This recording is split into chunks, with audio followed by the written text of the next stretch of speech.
ఆదిలాబాద్ జిల్లాలోని ఇచ్చోడ మండలంలోని సిరిచెల్మ గ్రామంలో ఈ శివాలయము మల్లికార్జున స్వామి శైవక్షేత్రము. గర్భగుడిలో శివలింగం ఉన్నది. ఆ శివలింగానికి ఇక్కడ మాడపైన సొట్ట ఉన్నది. ఈ ఈ సిరిచెల్మ గ్రామంలో మల్లన్న అనే పేరుతోని నందులు అక్కడ నంది కొమ్ముల నుంచి ఆ రెండు నందులు ఉన్నాయి, తిరనంది చెరనంది. మళ్ళీ వేరే దగ్గర మనకి ఎక్కడ కనబడదు ఈ నందులు. ఈ గర్భగుడిలోకి రావడానికి వాళ్ళకి శక్తి సరిపోలేదు కాబట్టి ఈ లోపలికి అనేది వాళ్ళ ఎంట్రీ కాలేదు. శివుని యొక్క మహత్యం చాలా వరకు ఉన్నది కాబట్టి వారికి ఆ లోపల వచ్చేది శక్తి వాళ్ళకు సరిపోలేదు కాబట్టి వాళ్ళు లోపలికి రాలేదు. బయట ఉన్న శిల్ప సంపదని మాత్రం వాళ్ళు భిన్నం చేయడం జరిగింది.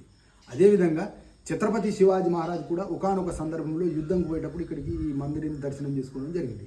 ఆ విధంగా దర్శనం చేసుకున్నటువంటి ఛత్రపతి శివాజీ మహారాజ్ యుద్ధంకు పోయి యుద్ధంలో విజయం సాధించిన తర్వాత ఇక్కడ వచ్చి ఇక్కడ ఒక భగవద్ధ్వజాన్ని పెట్టి మరియు హరహర మహాదేవ్ అనుకుంటూ మరి తిరుగు ప్రయాణం చేయడం జరిగింది. దృష్టి అనేది ఏర్పడింది. ఆ మనుషులకు కానీ పశువులకు కానీ తాగడానికి నీళ్లు లేక పంటలు పండక చాలా ఇబ్బంది పడుతున్న సమయంలో మల్లికార్జున స్వామి తట్టా పారా గుణపం చేతున పట్టుకుని ఈ యొక్క చెరువు కట్ట నిర్మాణం చేసి ఇక్కడ వచ్చి వెలిసిండు.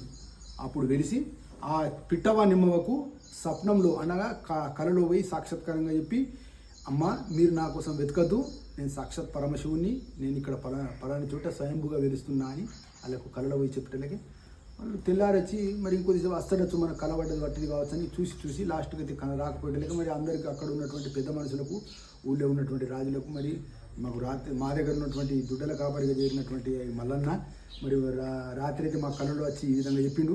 మరి పొద్దున వచ్చి చూసినట్లయితే పొద్దున అయితే మాకు కనబడతలేడు, మరి పలాని చోట వెలిసిండని చెప్పిండు. వాడిని అప్పుడు ఊరిలో అందరినీ తీసుకొని వచ్చి తండోపతండోలుగా వచ్చి చూస్తే ఇక్కడ స్వయంభూగా వెలిసిండు ఇక్కడ మల్లన్న స్వామి విగ్రహం.